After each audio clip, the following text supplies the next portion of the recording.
I don't see an ending to this.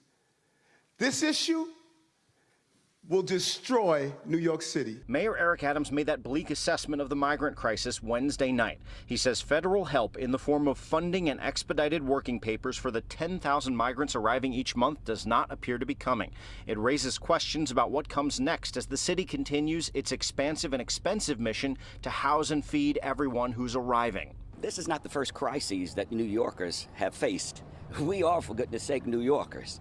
This will not be the last crisis that we face. If we've made it through the pandemic, we can make it through this crisis. Against the backdrop of heckling protesters,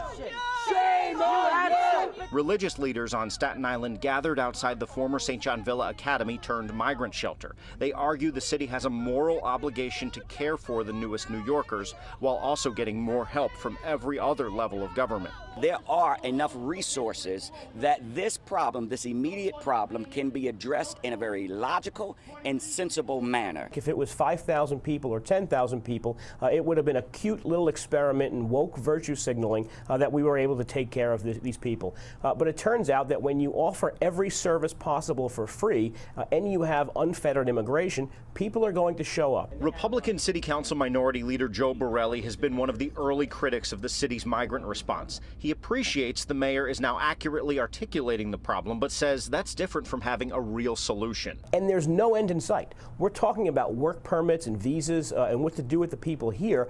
No one is even talking about how do we stop the flow. The mayor mentioned that, but apparently he's unwilling to call out the president.